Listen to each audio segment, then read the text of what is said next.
अध्यात्म विज्ञान कोई धर्म या संप्रदाय नहीं है, ये स्पिरिचुअल साइंस है जो कुदरत के कानून पर आधारित है। ये विज्ञान पूरे ब्रह्मांड के सभी रहस्यों को उजागर करता है और जीवन के सभी पहलुओं को समझने के लिए एक नई दृष्टि देता है।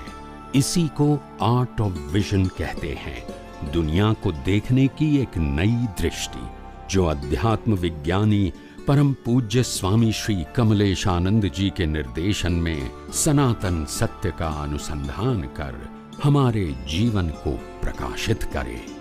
जय सच्चिदानंद। जैन धर्म में એવું છે કે તપશ્ચર્યાથી કર્મ ખપે, એ કેવી રીતે સાહેબ એ સમજવું? તપશ્ચર્યા કરવાથી કર્મ ખપે એ શું કહેવા માંગે છે? એક પ્રકારનું તપ છે। શું છે એ? તપ કરવાથી તમારા જે કર્મો છે એ કર્મો તો તમારે ભોગવવા જ પડે, પણ એ કર્મો તપ કરવાથી હળું કર્મી થાય। કેવું થાય? દાખલા તરીકે જે માણસની પ્રકૃતિ ખાવા ઉપર જ આધારિત હોય, શું છે? ગમે તે થાય ખાવાનું જોઈએ અને પછી વેરાયટી જોઈએ। શું જોઈએ? હવે આ એક પ્રકારની પ્રકૃતિ છે। એ પ્રકૃતિ અને બીજી વ્યક્તિની પ્રકૃતિ એવી છે કે જે ઉપવાસ કરે છે, એટલે કશું ખાતા નથી। તો કે આ ઉપવાસ કરવા વાળી પ્રકૃતિ છે એ ના ખાવા મળે તો અથવા તો ટેસ્ટ વગરનું ખાવા મળે તો ચલાવી શકે એવી ક્ષમતા વળી તૈયાર થાય। શું થાય? સમજાય છે મારી વાત? એટલે આ બધા તપ છે કે ભાઈ હું એક દિવસ પાણી ના પીવું તો શું થયું? મરી જાઉં છું? તો મળતો નથી, પણ આ એક દિવસ પાણી ના પીવો એટલે તમારું શરીર અને મન એ રીતે પાણી વગર જીવવાથી ટેવાઈ જાય। એટલે પાણી ના મળે તો શું થશે? એવા વિકલ્પો આવે નહીં ને એનું માનસિક પ્રેશર ના આવે। જે માણસો અઠવાડિયા સુધી ભૂખ્યા રહી શકતા હોય એને 2 દિવસ જમવાનો સંજોગ ના આવે તો વાંધો ના આવે, કારણ કે ટ્રેન થઈ ગયો છે।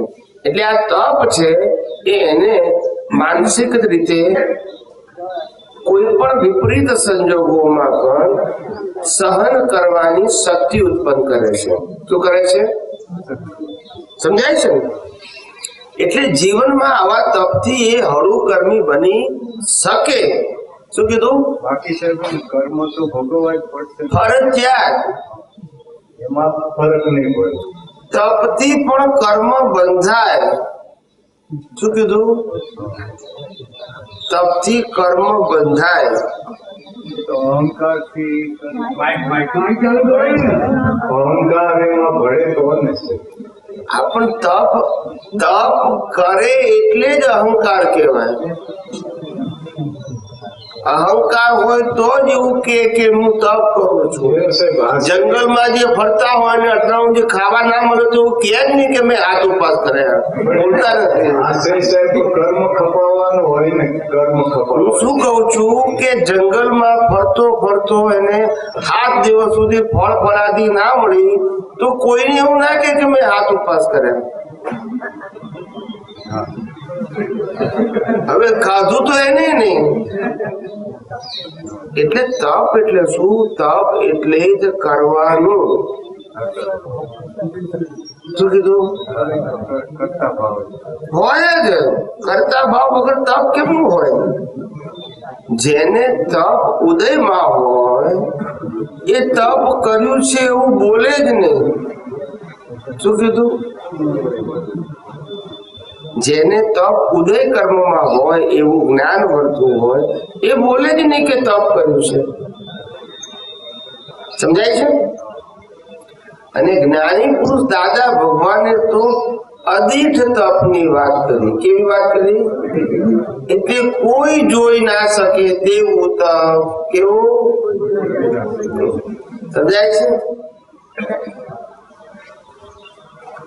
આ તો પર્યુષણના દિવસો હોય અથવા તો શ્રાવણ મહિનો હોય ત્યારે ઉપવાસ કરે અને વાઈફ એક દિવસ તાવ આવ્યો હોય તો ખાધા વગર ના ચાલે, ઝઘડો કરે કે મારું શું થશે, આજે કરીને ઉપવાસ, પણ એ ના કરે કારણ કે એની સમજણમાં લાવે છે કે ઉપવાસ એ ધાર્મિક વસ્તુ છે.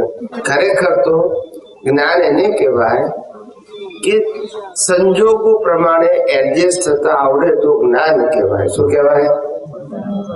નહીતર તો એ પ્રકારનો ધર્મના તપ એ શુભ અહંકાર છે. શું છે? એ પ્રેક્ટિકલ વસ્તુ નથી, શુભ અહંકાર છે. કેવો? એટલે સમજાય છે ને મારી? એટલે તપ એના માટે કરતો હોય કે જયારે ગમે તેવા સંજોગો આવે ત્યારે ઉપવાસ કરી શકીએ છીએ, એક ક્ષમતાના હેતુથી કરતો હોય તો સારું છે. સમજાય છે? આવું છે. એનાથી પુણ્ય, એ ઉપવાસની પુણ્ય જે છે એ પુણ્ય તો જીવનમાં આવે ને પરિણામ રૂપે, પણ એ ઉપવાસ કોઈ તમારા જીવનના વિકાસનું સર્જન ના કરે, ડેવલપમેન્ટ ના થાય. પુણ્ય મળે અને પુણ્ય ભોગવે, પાછા જીરો. સમજાય છે? બહુ સારું પુણ્ય કરીને દેવલોકમાં ગયા, દેવલોકમાં પુણ્ય ભોગ્યું, પાછા જીરો થી નહીં આવવાનું. એટલે એમાં ફાયદો શું થયો? એ ડેવલપમેન્ટ નથી. ડેવલપમેન્ટ અવતારે અવતારે કેરી ફોરવર્ડ થાય અને પાપ પુણ્ય તો વપરાઈ જાય. પણ સાહેબ તપશ્ચર્યા ઉપર તો બહુ ભાર મૂકવામાં આવે છે, બહુ. એ તો પણ મૂકવો જ પડે ને, કારણ કે આ કાળમાં લોકો વધારેમાં વધારે તપ જે છે એ તપને આધારે જ ધર્મની આરાધના માને છે. શું કીધું? એટલે દરેક ધર્મની અંદર તપની આરાધના ઓછે વચ્ચે અંશે હોય. સમજાય છે? એટલે તો આ આવડો મોટો સમાજ હોય તો એમ જ ચાલે ને, હું તો ચાલે કેમનું? આવા બધા તપના પ્રસંગો, ધાર્મિક પ્રસંગો, એકબીજાને સદભાવનાના પ્રસંગો એ ના હોય તો આ સમાજ કેમનો ચાલે? બધાને કઈ મોક્ષે જવું નથી, બધાને તો મોક્ષની વાતો સાંભળવી, જવું નથી. મોક્ષના માટે જ તપ એવું જ બોલવાનું હોય છે, એવું જ બોલવાનું હોય છે, સમજાવવાનું એવું જ હોય છે કે તપ કરો તો મોક્ષ. એ તો એવું જ હોય, એવું જ હોય સાહેબ.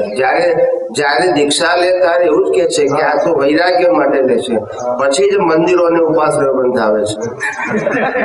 બોલતા નથી બધા, પછી જ બંધાવે. ના સમજાવે.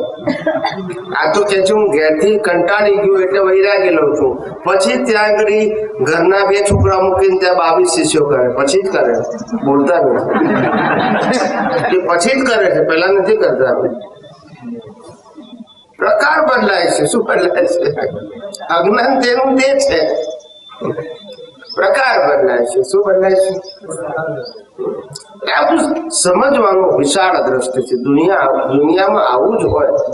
આપણે એમાંથી રસ્તો કાઢી લેવાનો, દુનિયા બદલવા માટે ક્યારે પ્રયત્ન કરવાનો નહીં, દ્રષ્ટિ બદલવા પ્રયત્ન કરવાનો. જેના ઉદયમાં તપ લઈને આવ્યા હોય એ લોકો તપ કરી શકે. એ તપ કરવી વસ્તુ એવી નથી કે આપણે શારીરિક ક્ષમતા વાળી વસ્તુ નથી. ઉદયમાં આવે તો જ કરી શકે. અઘરા તો પણ આસાનીથી કરે ને આપણે સહેલા તો પણ ના થાય.